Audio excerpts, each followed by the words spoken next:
Bismillahirrahmanirrahim. Assalamualaikum warahmatullahi wabarakatuh. Alhamdulillah hamdan katsiran tayyiban mubarakan fihi kama yuhibbu rabbuna wa yarda.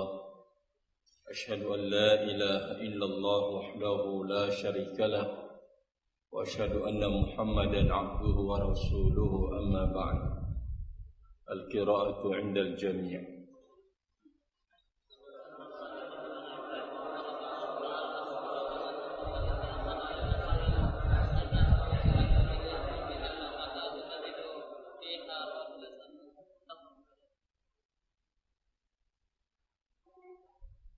Qum ya Bilal, ma ma'na al-hadith bilughatina. Makna al-hadith, makna hadith Abdullah bin Umar radhiyallahu anhuma, innaman nasu kal ibilil mi'ah.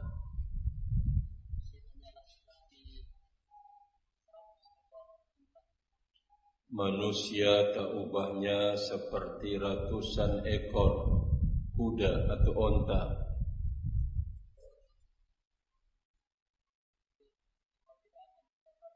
Hampir engkau tidak akan menemukan di antaranya sebagai rahilah. Apa maknanya? Maksud dari hadisnya ya Bilal?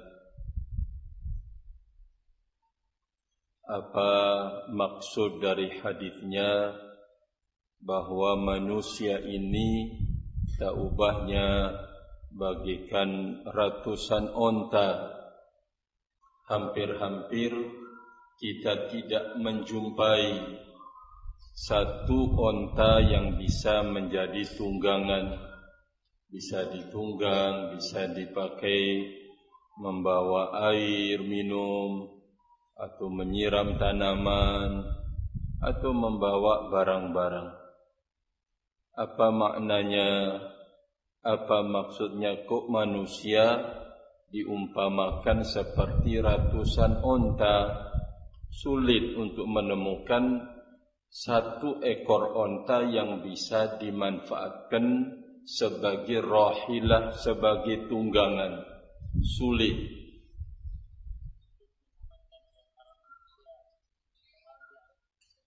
Naam, ahsanta, bahwa sulit sekali untuk menemukan pada diri manusia itu sifat al-kamil, manusia yang sempurna atau mendekati kesempurnaan.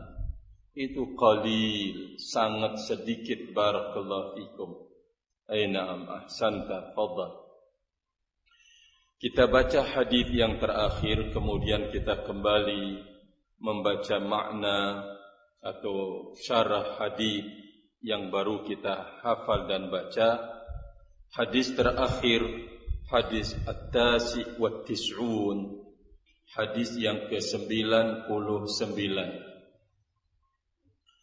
Qala As-Sa'di rahimahullah an Anas bin Malik radhiyallahu anhu qala qala Rasulullah sallallahu alaihi wasallam, ya'ti 'alan nasi zamanun al-qabidu 'ala dinihi kal-qabidi 'alal jamri, rawahu Tirmidzi.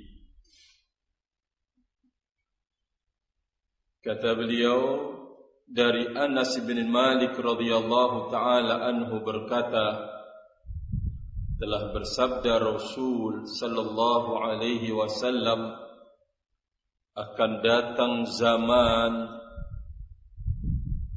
atas manusia orang yang memegangi agamanya, orang yang berpegang dengan agamanya seperti orang yang memegang bara api.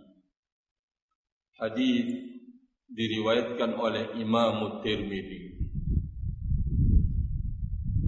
Sebelum kita membaca syarahnya, kita menyelesaikan syarah hadis sebelumnya.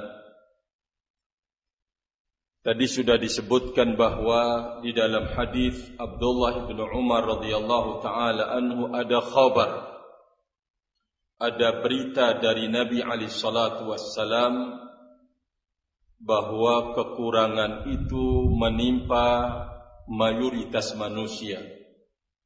Ini informasi dari Nabi alaihi salatu wassalam. Kesempurnaan atau mendekati kesempurnaan pada manusia itu adalah qalil, sangat sedikit. Barakallahu fikum. Digambarkan oleh Nabi alaihi salatu wassalam bagaikan ratusan onta. Maka sangat sulit kita menemukan dan menjumpai satu ekor onta yang bisa dipakai, yang bisa ditunggangi, atau yang bisa dimanfaatkan untuk membawa barang dan seterusnya. Qala rahimahullah wa ammal irsyadu. Adapun al-irsyad, kandungan dari hadis Nabi alaihi salatu wassalam adalah al-irsyad, sebuah bimbingan hidup. Barakallahu fikum. Fa inna madmuna hadzal khabari irsyadun minhu sallallahu alaihi wasallam ila annahu yanbaghi limajmu'il ummati ay yas'au wa yajtahidu fi ta'hilir rijal. Kandungan dari berita dari Nabi sallallahu alaihi wasallam tentang hakikat manusia, bimbingannya adalah sepantasnya, seharusnya bagi sejumlah umat ini untuk berusaha dan bersungguh-sungguh mewujudkan ar-rijal, mewujudkan generasi yang punya keahlian, mewujudkan generasi yang fi ta'hilir rijal, menyiapkan generasi yang punya keahlian, alladzina yasluhuna lil qiyam bil muhimmat, generasi yang memang mereka pantas untuk memikul hal-hal penting dalam hidup. Jadi ada irsyad, bimbingan di dalam hadis ini kepada segenap umat untuk mereka berusaha bersungguh-sungguh dalam mewujudkan generasi rijal yang punya keahlian, yang nanti mereka mampu dan sanggup untuk melaksanakan atau memikul tugas-tugas muhimmat yang penting. Wal umur al-kulliyatil ammatin nafa', yang akan patut mampu memikul perkara-perkara yang bersifat umum, menyeluruh manfaatnya. Allahu Akbar. Ini irsyad di dalam hadis yang kita baca dari sahabat Abdullah bin Umar radhiyallahu taala anhu, bahwa siapapun dia dari umat ini harus memiliki kesungguh-sungguhan, upaya yang dilakukan untuk mewujudkan generasi yang punya keahlian, yang patut, pantas, bagus, bisa, siap untuk memikul perkara-perkara penting yang manfaatnya menyeluruh buat umat. Barakallahu fikum. Arahnya akan disebutkan. Wa qad arsyadallahu ila hadzal ma'na fi qawlihi. Dan Allah Jalla wa Ala telah membimbing kepada makna ini dalam firman-Nya. Falaula nafara min kulli firqatin minhum ta'ifatun liyatafaqahu fid din wa liyundiru qaumahum idza raja'u ilaihim. Kata beliau, yang mengarahkan dan yang membimbing kepada hal besar ini, bahwa kita dianjurkan, diarahkan, didorong, ditopang untuk mewujudkan generasi yang punya keahlian di masa depan yang akan siap memikul hal-hal penting dalam urusan umat, adalah firman Allah Jalla wa Ala dalam surat At-Taubah. Falaula nafara min kulli firqatin minhum ta'ifah. Mengapa tidak ada seseorang atau kelompok dari umat itu pergi untuk bertafaqquh fid-din, mengkaji dan mendalami agama Allah Tabaraka wa Ta'ala. Ayat ini berbicara tentang berangkat jihad. Wa ma kana al-mu'minun liyanfiru kafah. Tidak pantas seluruh mukminin untuk berangkat berperang semuanya. Semestinya harus ada orang-orang yang bertafaqquh fid-din, mengkaji dan mendalami agamanya. Waliyundiru qaumahum idza raja'u ilaihim. Generasi, kelompok yang akan memberikan peringatan kepada kaum mereka apabila mereka telah kembali kepada mereka. Ini barakallahu fikum, bimbingan yang diberikan oleh Allah Jalla wa Ala, bahwa apa yang dilakukan, apa yang kita lakukan, mendidik, membimbing, mengajarkan generasi tentang agamanya, ini adalah usaha yang sangat besar, menyiapkan generasi yang akan datang barakallahu fikum, yang akan memikul amanat-amanat besar, hal-hal penting. Bukankah barakallahu fikum kerusakan generasi itu diawali dari kerusakan berumah tangga? Rahimani wa rahimakumullah. Sehingga dia akan mampu untuk memikul hidup berumah tangga dengan baik, bagus, sesuai dengan apa yang dimaukan oleh Allah Jalla wa Ala. Contoh.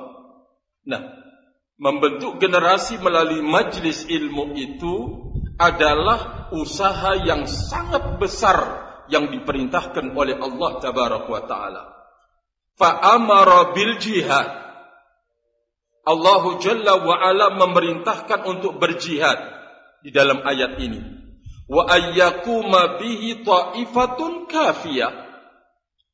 Agar sekelompok dari kaum itu yang tampil bangkit untuk menegakkan jihad. Wa ayyatasadda lil ilmi ta'ifatun ukhra. Agar sebagian lagi bangkit untuk mempelajari ilmu. Tidak semuanya keluar untuk berjihad, tetapi sebagiannya berangkat berperang dan sebagiannya tafaqquh fi dinillah. Tujuannya apa? Liyu'ina haula wa haula. Agar mereka itu saling bahu-membahu, saling topang menopang barakallahu fikum, saling tolong menolong. Orang yang berangkat berperang itu butuh bantuan. Selain bantuan finansial barakallahu fikum, juga bantuan untuk mendidik generasinya yang akan datang. Atau istri-istri mereka yang ditinggalkan perlu diperhatikan, perlu kemudian diajari, dibimbing. Bagaimana kalau mereka meninggal di medan laga? Lebih harus lagi untuk memberikan kepedulian terhadap barakallahu fikum mereka. Jadi keberadaan dua kelompok ini, mereka berperang, berangkat berperang, sebagiannya adalah mengurus urusan, yaitu belajar agama Allah Tabaraka wa Ta'ala. Kedua-duanya adalah dalam usaha yang sangat besar, karena mereka akan saling bahu-membahu, saling topang-menopang. Wa amruhu ta'ala bil wilayat wa tauliyati amrum biha. Allahu Jalla wa Ala, perintah Allahu Jalla wa Ala bil wilayat, untuk mengurus, untuk mengatur, itu adalah perintah biha, ya.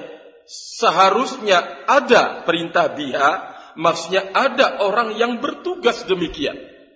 Bertugas untuk membagi, oh sampean yang pantas untuk berangkat berjihad, sampean yang patut duduk belajar agama Allah Tabaraka wa Ta'ala. Wa bima la tatimmu illa bihi, perintah untuk melaksanakan sesuatu yang tidak bisa sempurna kecuali dengannya. Tentu minasyurut wal mukammilat,